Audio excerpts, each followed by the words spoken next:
Good evening and welcome to BBC News Tonight at 10 p.m. My name is Sharon Kyomugisha. In our top stories of the day, President Yoweri Museveni has emphasized the importance of Swahili language as a tool for national unity and urged Ugandans to embrace the language as a bridging factor that connects diverse cultures and backgrounds. The president made these remarks during the inaugural graduation ceremony of the first intake of the Kiswahili cadre at Chambogo University at the Chambogo University playground. Take a look. Of Uganda, of the Republic of Uganda. In a nation rich in tribal and cultural diversity, a common language that transcends tribal boundaries is crucial to facilitate communication and represent inclusivity. These were the words that dominated President Museveni's speech during the graduation ceremony of the first intake of Kiswahili cadre at Chambogo University. Chini kule mbele ni muhimu sana kwa nchi yote, kwa Waganda wote na kwa wana East Africa wote kujifunza Kiswahili, kwa sababu Kiswahili sio lugha ya kabila. Kiswahili is not a tribal language, sio lugha ya kabila moja, lakini lugha ya Kiswahili haina ubishi, haina ubishi.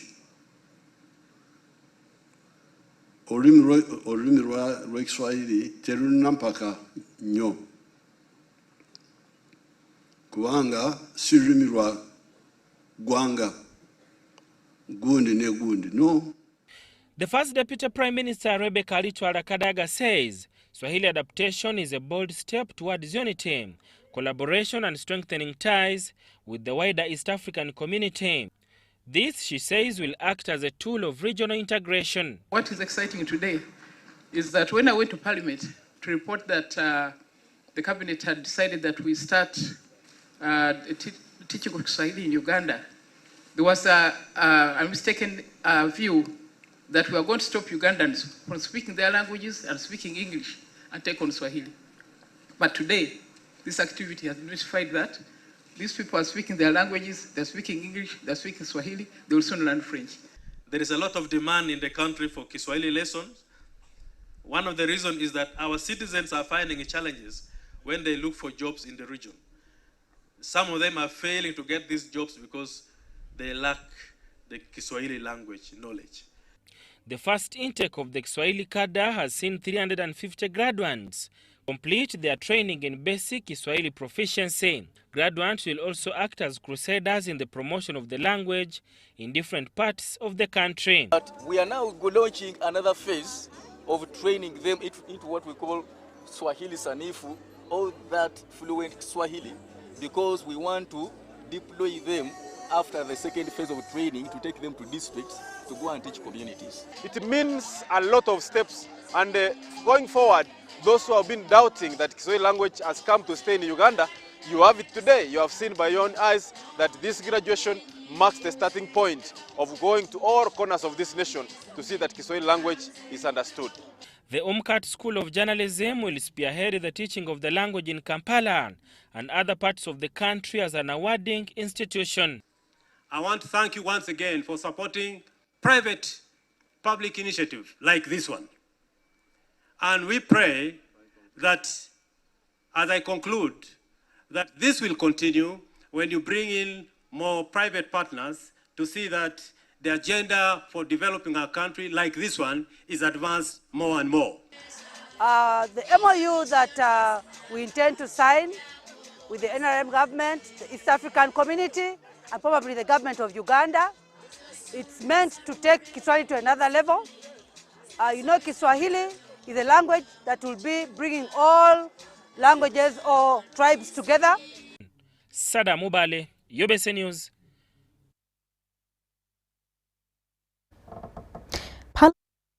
report to allow a 3-year transition period for the Uganda Coffee Development Authority as it fulfills the agenda of rationalization. This was after a heated debate after a section of the opposition members resisted the transfer of the functions of SCDA into the Ministry of Agriculture. The House was pushed to borrow a rare option dubbed the division lobby to enhance transparency after over 40 members of parliament contested the popular voting mode. 159 members of parliament voted in favor of the report against 77 and disputed the majority views. The position to accord UCDA a 3-year transition period was reached after the interaction between President Sharon Museveni and the stakeholders. The move to rationalize the Uganda Coffee Development Authority put the House on pins and needles as the plan to process the National Coffee Amendment Bill 2024 entered day 2. The debate is now open. All the reports agreed with the contribution of the UCDA in putting in place an enabling environment for the 12.5 million people to thrive in the coffee value chain. If they are merged, what will be the issue related to the roles they have been performing? How these roles will be affected, therefore affecting the achievements? These arguments did not come clearly. We are talking about our lives. This is not about merging one organization and the other. We are saying this agency has the sole responsibility of regulation. But the heated debate ensued after a section of the MPs disagreed with the position to transfer the functions of the UCDA into the Mother Ministry of Agriculture, Animal Industries and Fisheries. This, according to government, will be processed within 3 years as MAIF builds capacity to handle the tasks of UCDA. There is a clarification that I need to get. On the issue of dissolution, on the issue of mainstreaming, on the issue of merging. People who have fears that the absence of UCDA will undermine coffee production, you must be mindful of our history that when we had the coffee boom during Amin's time, UCDA was not there.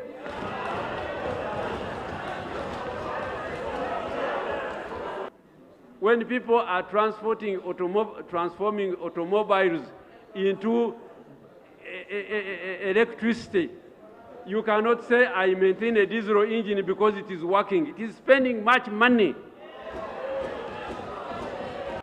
As the office bearer, you should have guided this House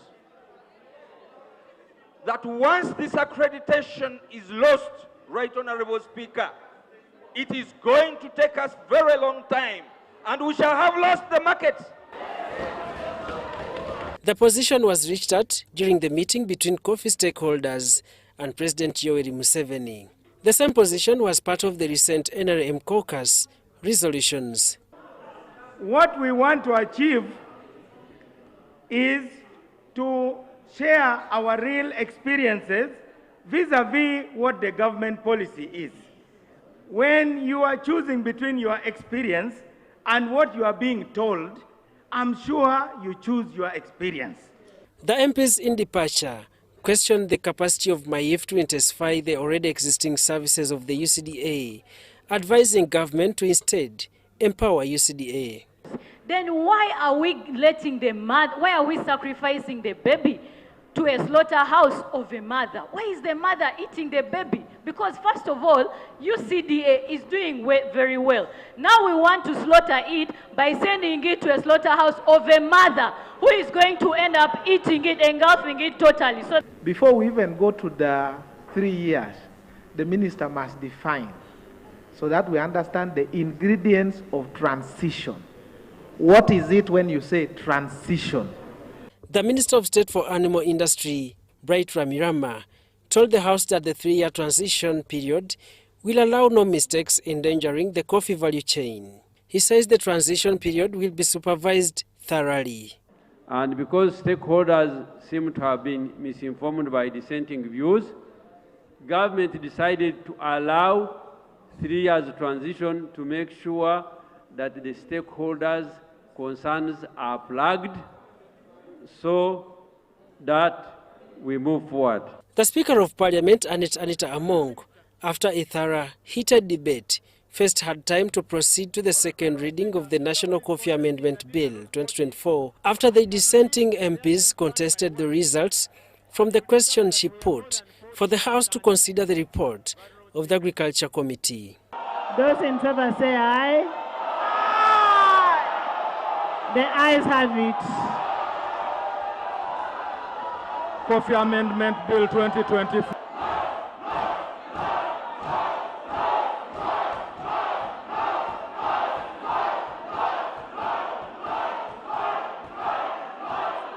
At this point, the MPs led by the Leader of Opposition, Joel Senyonyi, asked the Speaker to apply the Rule 101 of the House when more than 40 members object the results. 40 or more members stand in their places, signifying their disapproval of the outcome of the vote.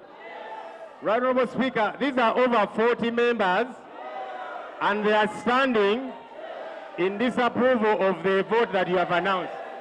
This was followed by a noisy environment which took some time. The clerk is going to count the people. Yes. Clerk, can you count the people? Honourable Speaker, I thought that for certainty, I am going to count. Actually, Honourable Speaker, you count me to make it easy, Honourable Speaker. Can I have? Speaker Anita Monk, through the division of lobby voting mode, guided on the process. I want the chamber cleared. Honourable Mao, get out. The ayes move to the lobby of the government side. All the ayes. The exercise went on successfully as 159 MPs voted in favor of the government position.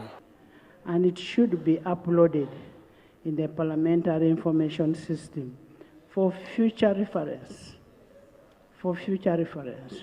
The Speaker adjourned the House sine die, waiting for the second reading of the National Coffee Amendment Bill 2024. The MPs expressed mixed reactions after this heated session. I wish our ex-official members did not participate in the voting, because we, as some, might have participated in the voting. We must be able to deal with all of that. But what we are telling government critically, let coffee be. 12.5 million Ugandans are part of the coffee economy. So nothing more you can demand from us, because those tyrant of numbers are generated by Ugandans. No, the Speaker's decision ultimately means that we are still going to go to the committee stage. And the clauses, the satanic ones, are still to be passed.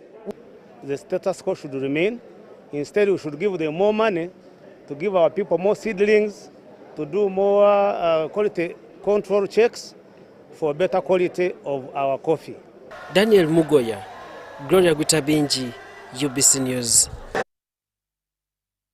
In more news, the World Health Organization has identified funds to support Uganda in the fight against monkeypox. WHO Deputy Executive Director in charge of health emergencies, Dr. Chikwe, is in the country to assess Mpox outbreak so that they can respond to the pandemic. Dr. Chikwe today paid a courtesy call to the Prime Minister of Uganda, Robina Nabanja. Uganda first detected a case of monkeypox on the 24th of July 2024, allegedly imported from the Democratic Republic of Congo. 3 months after the outbreak, 164 cases and 1 death have been confirmed. Of the 19 districts, up to 10 districts are currently in active monkeypox transmission. All regions except the region of Karamoja have reported monkeypox cases. Since the beginning, even before the World Health Organization declared monkeypox a public health emergency of international concern, Uganda, through the Ministry of Health, had taken this outbreak with great concern and seriousness it deserves. It's transmitted by close, intimate contact in different ways. It might be between couples, but it can also be between a mother and a child. So it is in those when it gets into children. Prime Minister Robina Nabanja says the outbreak has affected Uganda's tourism sector. has a negative implications to our economy, specifically our tourism sector, where nations continue to issue travel advisories to travelers visiting Uganda. This is the expense of our transparency and in working in conformity with the international health regulations. Outbreak. That is why we have this high level mission. And they are coming really just because of solidarity with Uganda and appreciating what you are doing and the whole government. Firstly, is really to acknowledge the leadership of Uganda, not just for Mpox, this outbreak, but you've always shown leadership in the work we do in public health. You know, I can trace it back to the peak of the HIV situation, to every single emergency system. So Uganda is really a symbol. But as the country grapples to combat the monkeypox epidemic, the World Health Organization has set up funds to support Uganda in the fight against the monkeypox. WHO Deputy Executive Director in charge of health emergencies, Dr. Chikwe Hiekwehu, today informed the Prime Minister Robin Nabanja that WHO has identified funds from the Pandemic Fund to deal with the problem. And you know, you mentioned some support, and we've, I think, already identified some resources, and there are others. You know, working with other partners.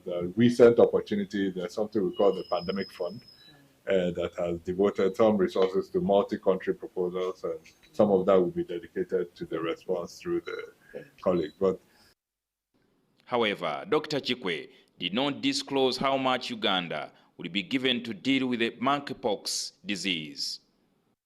Meanwhile, the government has agreed to lower down the electricity tariff to tea processors to 5 cents to allow the sector revamp from the current tea crisis. The State Minister for Energy, Opoloto Okasai, made this commitment today during a meeting with the tea farmers, processors, and the Prime Minister of Uganda, Robin Nabanja. February, we shall have a tariff which is favorable for tea production. The Premier convened a meeting following a directive from the President in order to avert the tea crisis in Uganda. The President is concerned that Uganda's tea is fetching the lowest price on the international market, resulting from poor harvest by the farmers and high cost of the power. We are looking at the crisis we have now is the issue of price. The tea farmer is getting such a raw deal, 200 shillings a kilogram. We must address that because the people who are involved in the tea are collapsing. The critical driver of price in a market is quality. Let's not beat about the bush. What drives the quality of leaf and the product take to Mombasa? It is the fertilizer, even if you take 2 bags. And so we all agree in cabinet that we should have a tea policy to regulate tea farmers.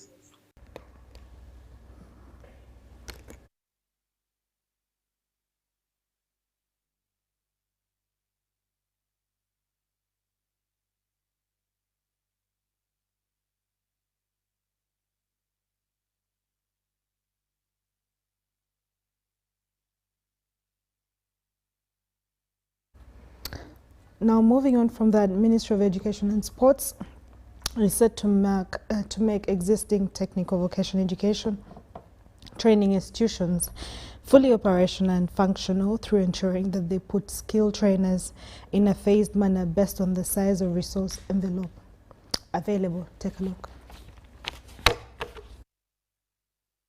Uganda Business and Technical Examinations Board and Ministry of Education and Sports have released the 2024 July-August examinations. The board administered these examinations to 1,926 registered candidates from 46 assessment centers. Although the overall enrollment of TVET candidates continues to increase, this cohort registered low numbers because trainees witnessed staggered admissions in 2022 and 2023 after the COVID-19 pandemic.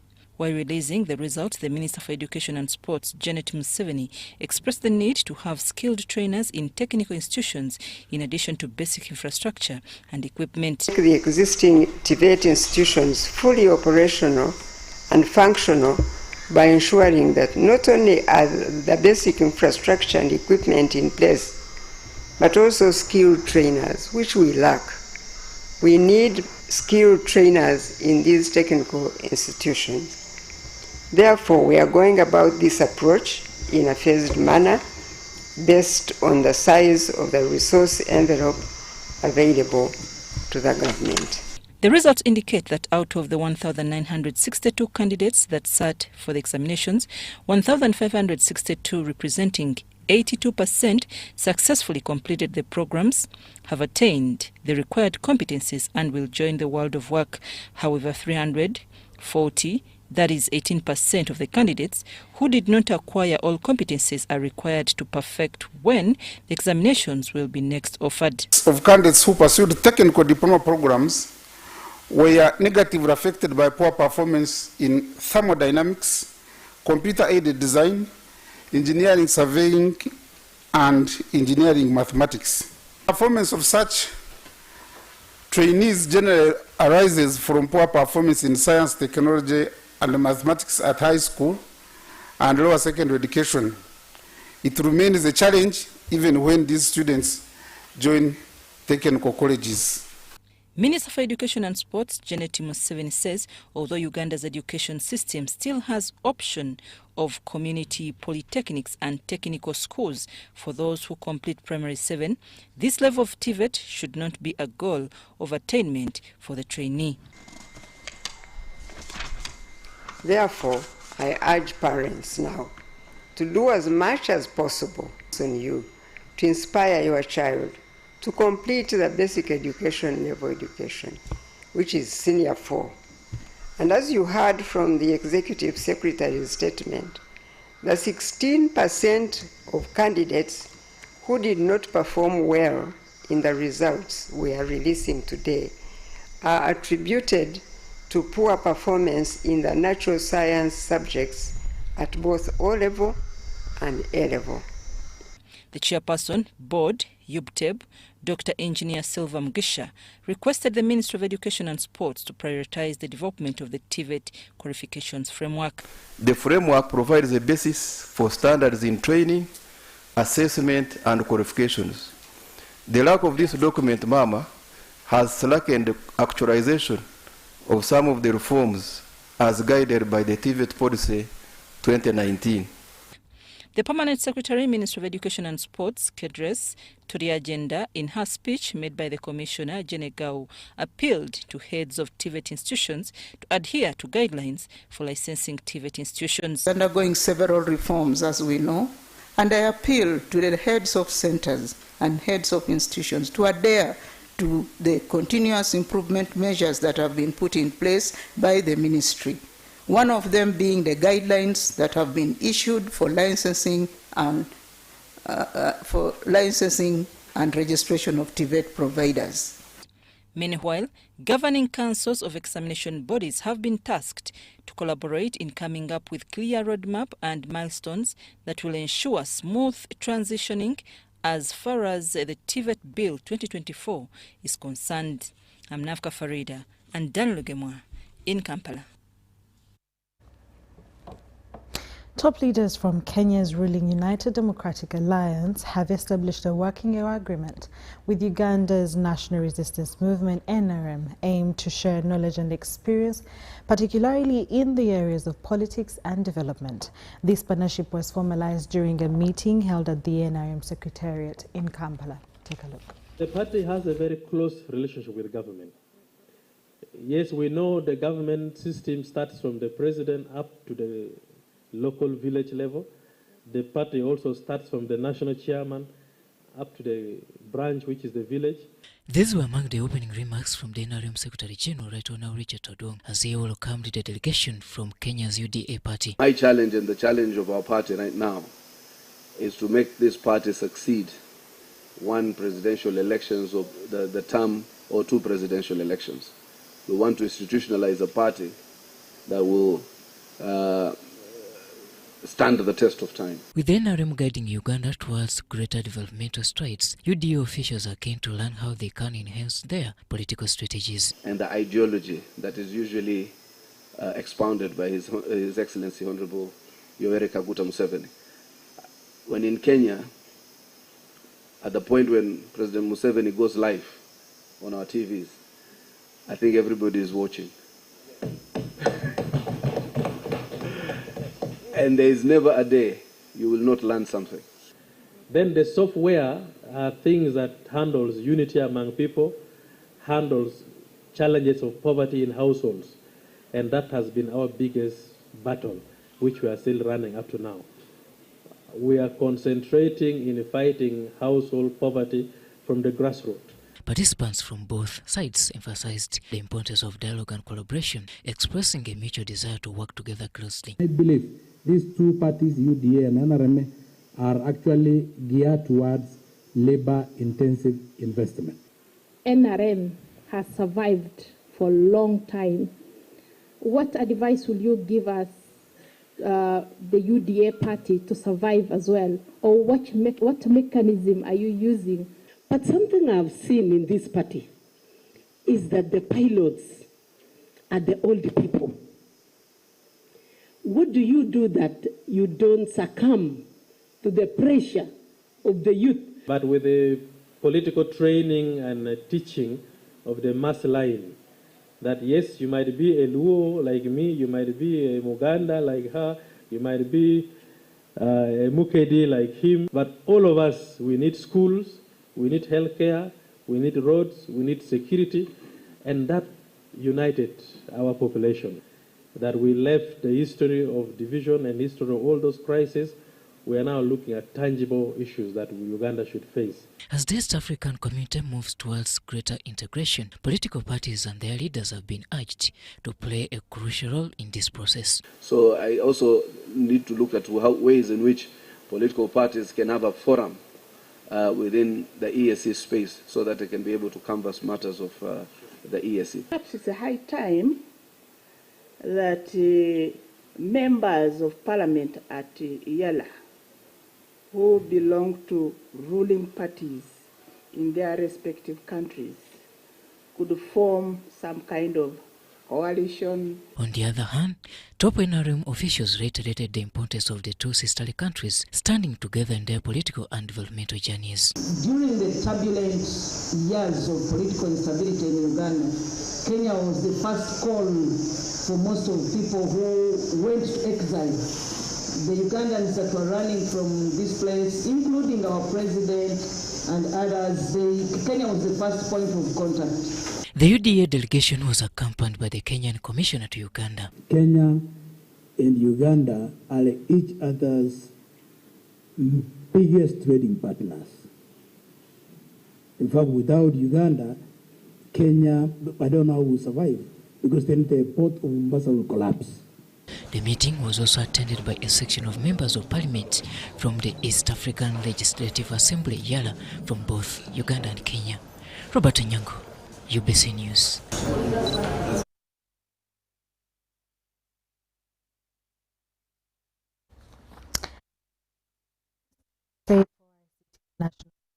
Joyce Nabosa Sebogwawo has handed money to the families of those that have lost their lives or injured during the tanker blast on Tuesday.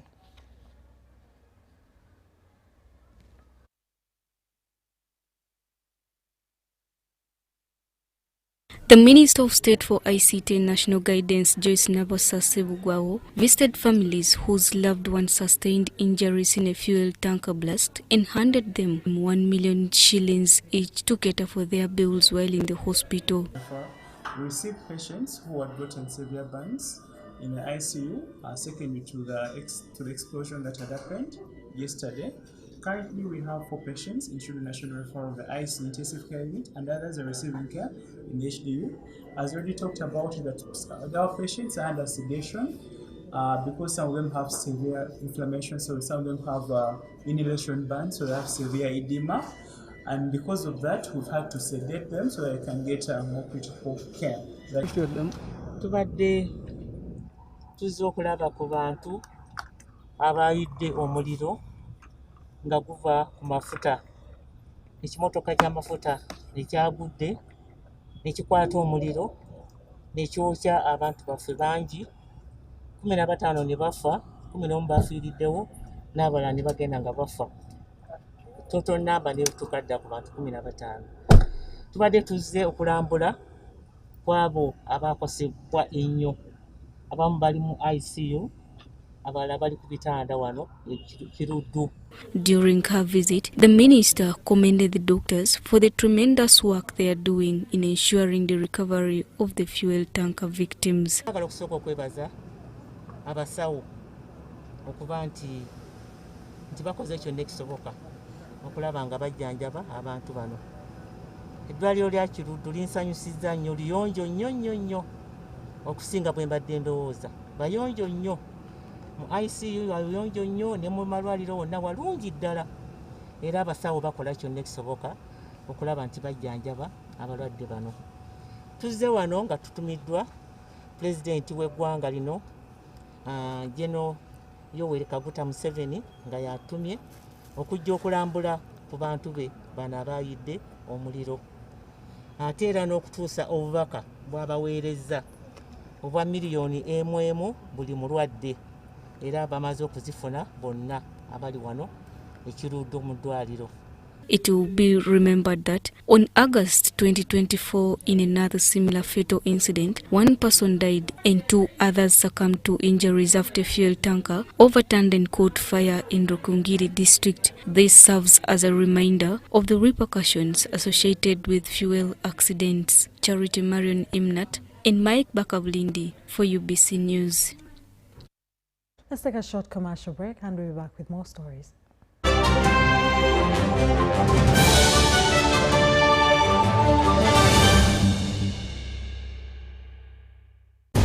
Winning requires the stamina of a lion. But most importantly, it requires that you carry that water up the top of the hill. However, you must use a spoon. Take the water now. Go, run, climb up the hill. 72 spoons. Faster, go. Winning is hard, but with MTN Momo, it's easy. Simply pay or shop with Momo for a chance to win mobile money every day. Use the Momo app or dial *165*3#.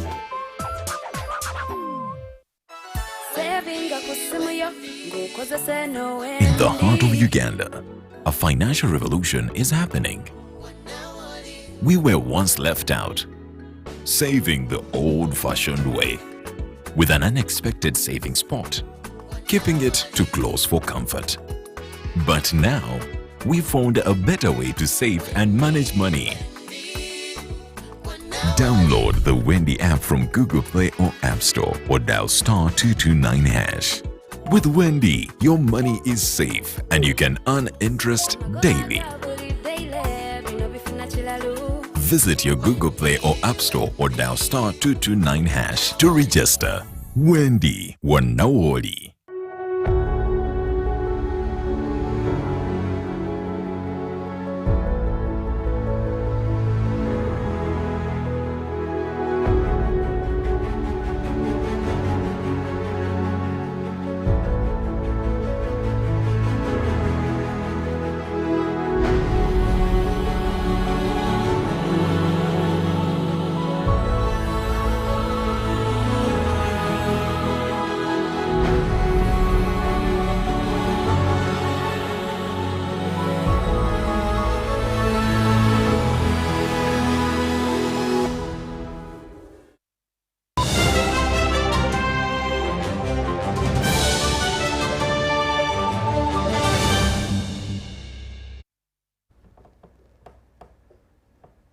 Welcome back from that short commercial break. In more stories, the Uganda Communications Commission, UCC, has been advised to seek support from the Ministry of ITC and National Guidance, in its efforts to combat the misuse of media platforms. The Minister of State for National Guidance, Godfrey Kabyanga, emphasized that without proper regulation, misinformation can have serious consequences, highlighting the need to monitor digital media to restore order.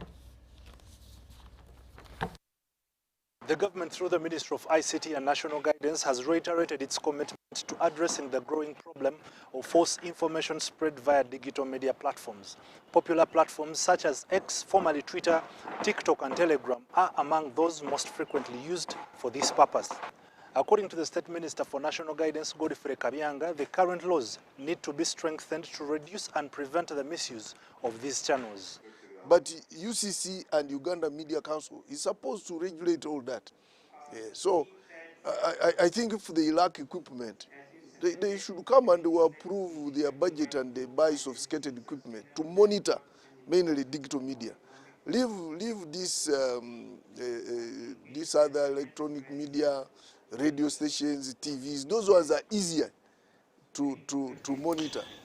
While the misuse of digital platforms is increasingly evident in Uganda, the rise of artificial intelligence is adding complexity to the situation as it transforms how content is created and shared. This, according to the Minister of State for National Guidance, is partly a result of moral decline in society. Why do you use artificial intelligence to even imitate Kahwa? And you actually circulate very derogatory statements. All that is moral degeneration. People are no longer morally upright. And as national guidance, we have also to really inculcate morals among the people. Because the people on TikTok are paid to destroy others. So all that is moral degeneration. And as national guidance, we shall continue lecturing to people to be good Ugandans, to obey the laws. There is a guy who abused His Majesty the Kabaka. He's now in jail, and now he's pleading for mercy. But when he was abusing His Majesty, he was not bothered. Some mainstream media outlets have been shut down for failing to adhere to professional standards, part of the government's efforts to streamline media practices. However, other media houses continue to employ untrained personnel to disseminate information. So we think they delayed. They should have done it a long time ago. And therefore I commend them for having now woken up to say, let us enforce. Because the law is very clear, the regulations are there. A journalist must really report the truth. Must report the truth. Sometimes the truth might not be comfortable with government, but if it is the truth, it's okay. But also, you must report news that will bring national unity. You shouldn't report news that is going to cause a lot of disunity. The rapid changes in media usage and technology remain a major concern, prompting countries like Uganda to brace for the potential challenges that may arise from these developments. Ivan Kahwa, UBC News in Kampala. Parents have been urged to take their children for polio vaccinations to protect them from this devastating disease as the world commemorates Polio Day that is observed every 24th of October. Polio is a life-threatening disease caused by the polio virus and can only be prevented by vaccination. Most important thing and the only way you can prevent it is by vaccinating. Every 24th of October is observed as the International Polio Day to create awareness of the importance of vaccination to protect every child from the disease. In order to beef up the awareness efforts, the Rotary Club of Kampala Lifestars spent the rest of the day in Chisenyi, a city suburb, to mobilize mothers to take their children for polio vaccination at Chisenyi Health Center 4. Because in our communities we have many different people from different countries, and you find some people in their countries they don't immunize, and here in Uganda we try to fight polio. So you find that we are with those people in our community. So if we don't put much effort to fight against polio, we will find also our children will be affected. According to Rotary Club of Kampala Lifestars, everyone has a role to play in making positive change in the community. And once a child has got polio, it is not curable. However, it can be prevented. And the only way to prevent it is by vaccination. Polio, we are here as the Rotary Club of Kampala Lifestars to create awareness in the community of Chisenyi. As you may note, there are a lot of refugees in this community, and that's why we are calling upon all of them, mothers out there, bring your children to Chisenyi Health Center for let's immunize our children against polio. Polio is a killer disease. It doesn't get cured. The only way you can prevent it is by immunizing. So we are urging all of you to come to Chisenyi Health Center for immunize your children. The medicine is there. And with continuous sensitization, many people have embraced the importance of vaccination in disease prevention. And at Chisenyi Health Center 4, an average of 80 children are vaccinated daily. So it's between 80 to 100, especially Mondays. And today you may find that today maybe 60 to 70, but a good day like a Monday, you find it reach 80 to 100. To ensure a polio-free future for everyone, efforts must continue to maintain high immunization coverage and maintain high-quality surveillance to detect any presence of the polio virus in the population. Adia Nakoti compiled this report for UBC. Dr. Tanga Odoi, the chairperson of the NRM Electoral Commission, has guaranteed supporters in Kisoro district that the party is committed to ensuring peaceful primaries for the woman member of parliament by-elections.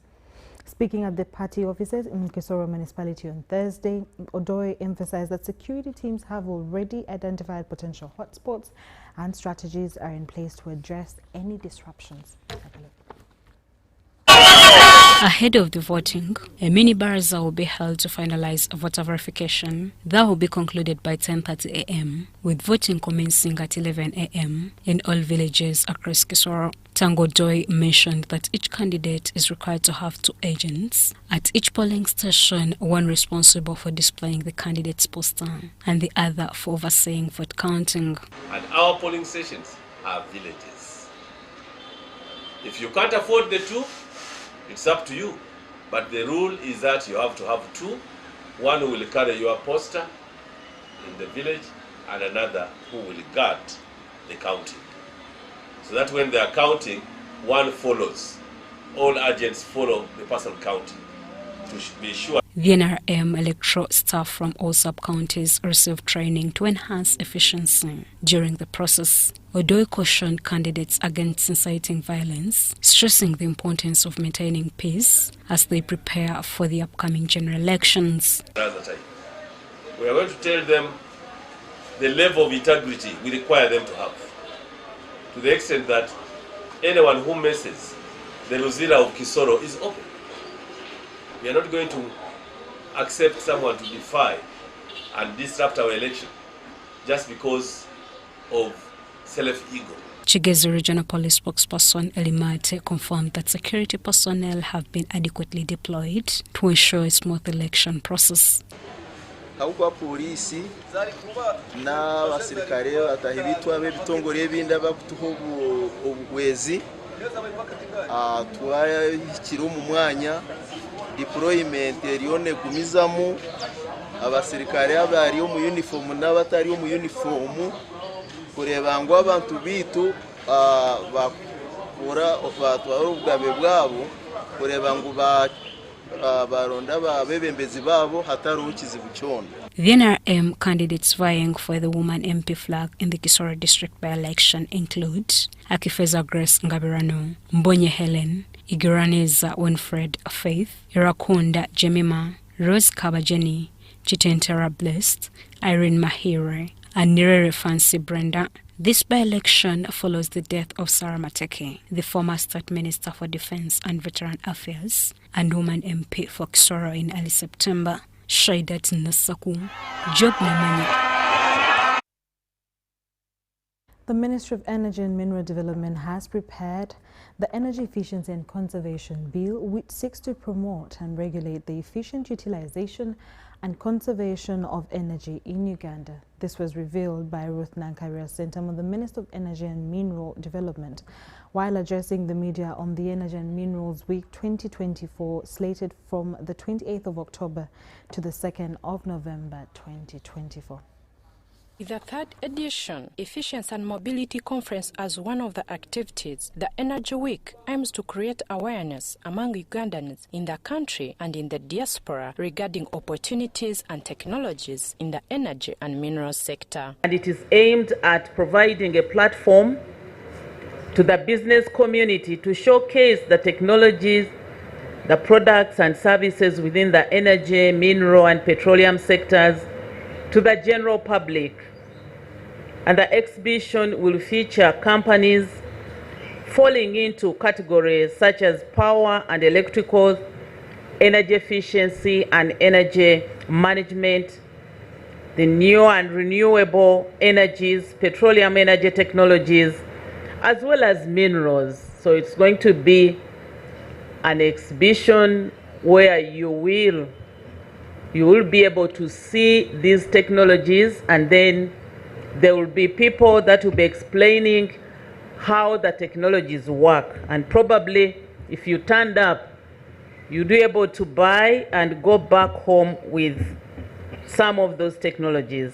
This week, government will draw the public's attention towards vital thematic areas in the energy sector like energy efficiency, sustainable and efficient energy utilization.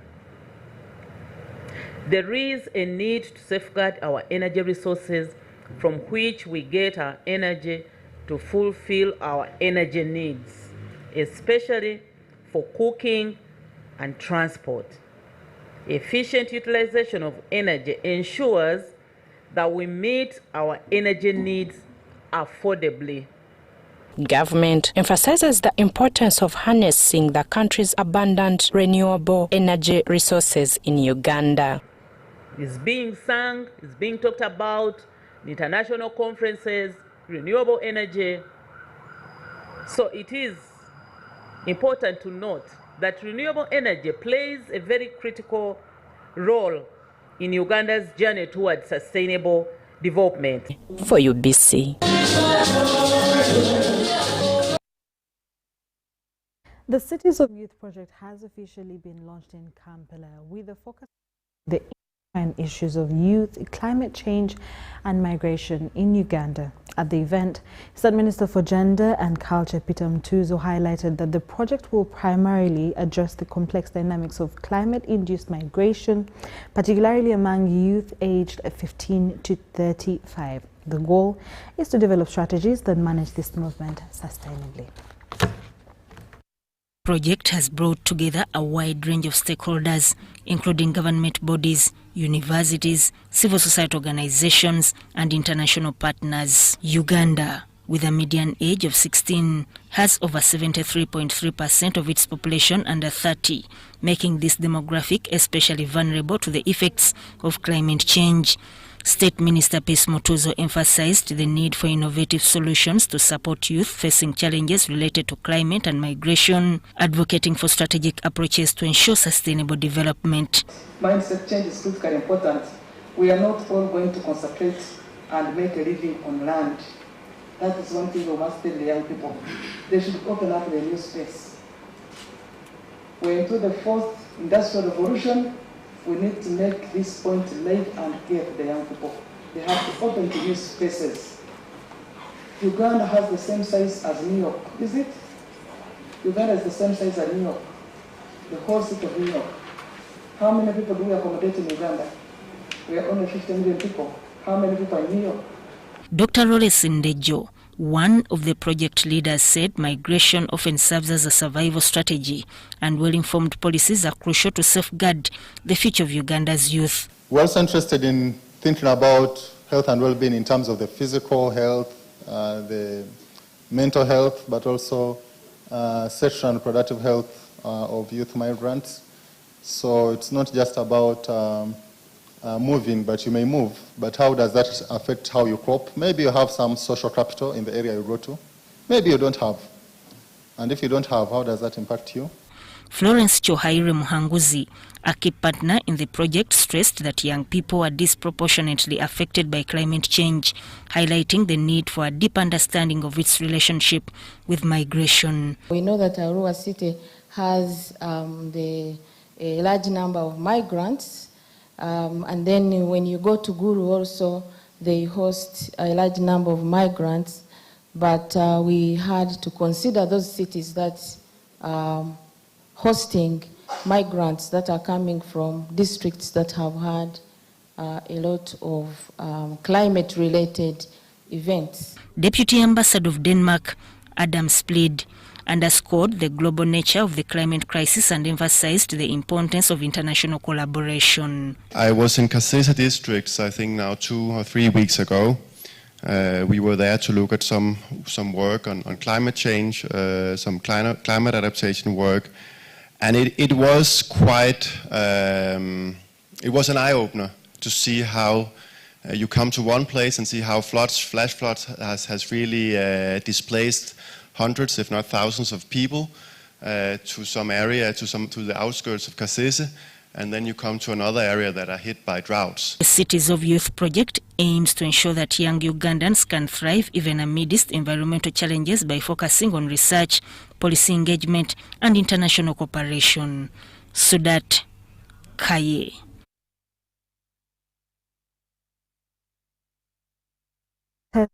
His Royal Highness Papa Paul Sunday Emolot III has called for government intervention in addressing the ongoing land conflicts affecting the Teso region. His Royal Highness made this appeal during his second coronation anniversary celebrations at Katakwi Boma Ground, where he also highlighted efforts aimed at agricultural transformation. Thousands gathered at Katakwi Boma Ground to witness the second coronation of His Royal Highness Papa Paul Sunday Emolot Etemeileng, Emormor Papa Itesot III. Among those in attendance were officials from the MK Youth Initiative Foundation, led by its chairperson John Patrick Okero, joining the Itesots and Ugandans in the celebrations.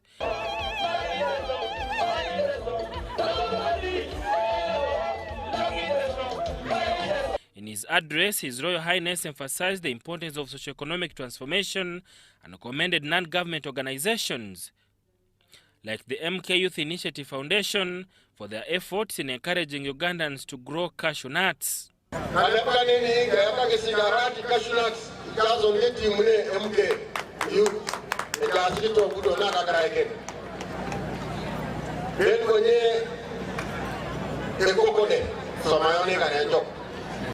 He also raised concerns about the increasing land conflicts in the Teso region, urging the government and relevant land authorities to intervene. Every day we lose a life in Teso because of land disputes. In fact, the other day I requested the principal judge to train some of our clan leaders to carry out mediation so that we can minimize those conflicts. The resident district commissioner of Katakwi, Vincent Okwi Ibuku, praised the government for reinstating cultural institutions, noting that they play a crucial role in transforming communities. With the reinstatement of cultural institutions, we've seen values and morals of societies improve, unlike the past. In an interview, MK Youth Initiative Chairman Patrick Okiro expressed that His Royal Highness support for cashew nut cultivation in the Teso region is a significant milestone for their initiative. On behalf of MK, we are glad that Emormor, in his speech, he has recognized cashew nut planting, he has recognized the promotion of cashew nut, and he has encouraged the people of Teso to embrace this as the main activities that we can use in order to fight poverty. He further revealed that the MK Youth Initiative aims to prioritize the Teso region as a key area for cashew nut cultivation, positioning it as a driver for economic transformation. Now that the Teso and the Papa Emormor is with us, he has given us all the support and is ready to give us further support whenever we need. I think this is going to be a better stand.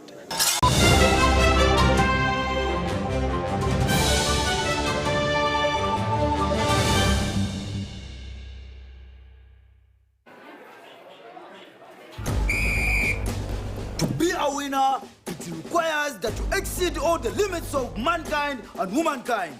But when you play with MTN Momo, winning is easy.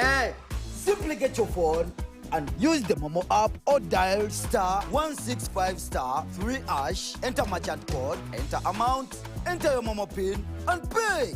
Congratulations, easy! Your stomach is full, and now you stand a chance to win mobile money with MTN Momo.